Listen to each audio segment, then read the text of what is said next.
Hey my mustachians, welcome back to another Wow Go Make a video. Today we are talking about top 5 things you should not buy with gold.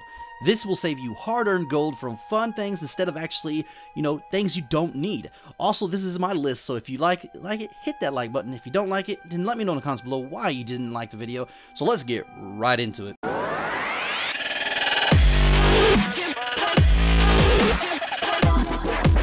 Alright, mustachians, in that number 5 is going to be battle pets, and the reason why I put number 5 as a battle pets is because 90% of them can actually be farmed in-game. Now, exclusive and TCG is a whole different thing. We're not going to be talking about this in this section. So that said, with these ones you can actually farm. There's open world, there's raids, dungeons, and also too as well, there's questing. Now, the easiest one is going to be raids, and the reason why I say it's going to be raids is because there's no competition, and you can actually raid and do this every week.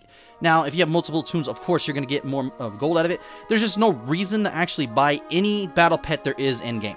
And the reason why I say that is because there's always a way to get it as a farm. Now, there might be people farming it too as well in open world, like the Black Tabby Cat is actually something that everybody, a lot of people know that it's worth 25,000 to 30,000 gold, and they're going to be actually farming it. So basically, I would stay with raids if you can actually do that. If you can't, and if you have a good spot for actually this pet, not mount, to go for it, guys. And if you don't, then go ahead and go to raids and do that. Now, if you have to buy TCG or exclusive, make sure you try to actually get it at the lowest price, because most of the time they're overpriced just because they're the one on the server.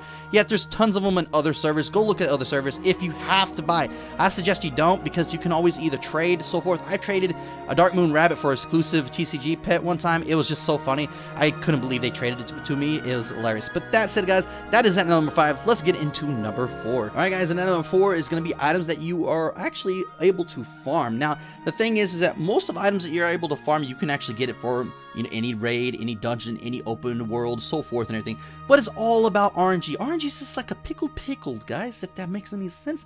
But the thing is that it takes a while. You don't expect anything to drop first run. Maybe if you're lucky and your RNG Jesus is actually with you, you're actually gonna get that, get the item you want. Like for instance, in Shatter Hall that I'm here, Shatter Hall actually drops a recipe from the Grand Warlock. It is actually, the recipe goes about 20k on my server, but the item actually goes about 50k if you can make it, and I can make it. So I like to actually farm this, and eventually sooner or later I'm gonna get it. Some people got it within 100 runs of this, and some of people actually got it within the 3rd run of this, which is pretty lucky. Now, that said, guys, like I say, always look at my videos, look at my other things that I posted. You're always gonna find a way to actually get it without spending that gold. So don't spend any gold on items that you can actually farm. So let's get on to number 3. Alright, guys, and that number 3 is Mythic Plus Dungeons. And the reason why I put Mythic Plus Dungeons on this list is because honestly, a WoW token for a 15 is not worth it. It used to be 50, and I understand the supply and demand because, oh, BFA is about to come and you're not going to be able to get this, blah, blah, blah, and so forth. Now, that said,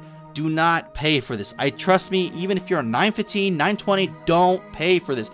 Yes, I know some of y'all who do this are going to be like, man, come on, don't tell people not to do it. But no, my whole point is to save you gold. And the reason why I say this is this, okay? If you're 15 plus, okay, get into a 10, okay? And help that person. Make friends with that person. Say, hey, I'll help you all the way up, blah, blah, blah, and let me stay until 15. If you do good, at least prove that you're helping.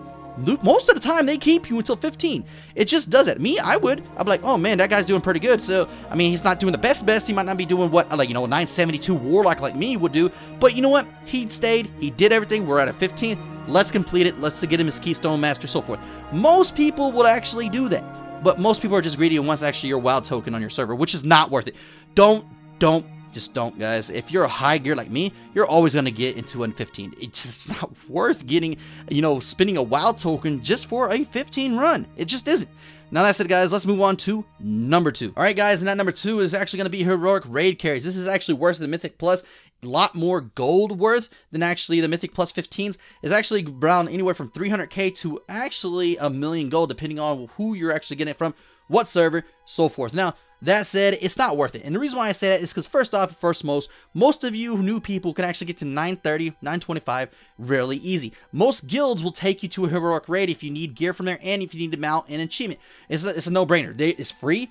The guilds actually care about their members. Most guilds do. I mean, the one I am does. But anyways, the whole point is that join a guild, get in that group, a guild that you're going to stay in. Don't use them just for that. Just get into the guild, you know, you'll show you that you can actually play. Boom, you got it for free. If not, there is special groups, just like in WoD, who are doing the last boss of basically of this raid to actually get your mountain achievement before BFA. Just like in WoD, you can actually do this for free. And recently on my guild chat, there was a link that actually took you to there, and we can actually help people who don't have the achievement and the mount.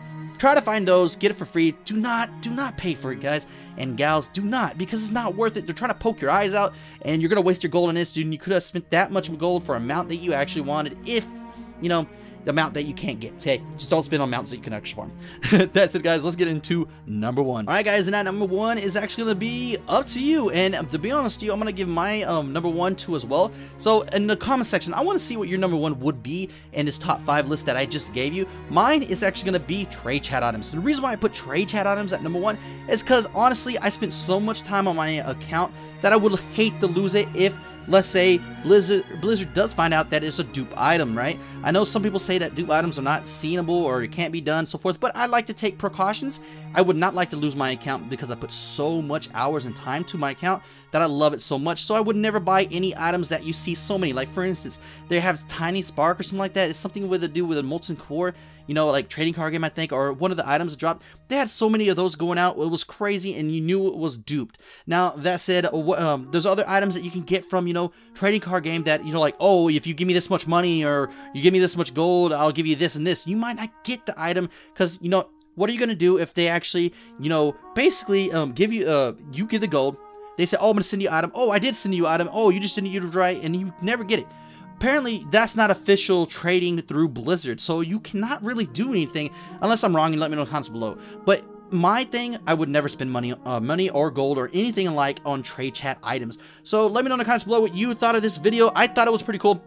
Actually, something different. This actually is way of saving you gold. If you think about it, if you put this practice to use of these top 5s, you can actually save a lot of gold. You can really save. I have never spent gold for any of these stuff that I put on the list. I mean, now if you're flipping, it's just totally different from number 5. Flipping is something that, you know, it makes you a lot of gold, and I understand that that's something that you make gold for. Now that said, guys, let me know in the comments. Like, did you like? Did you not like? I mean, I would like to interact with you more. We got another video coming out Wednesday, and something big coming out this weekend. So expect a lot more videos. And as always, give a like, subscribe, comment, and stay stashy.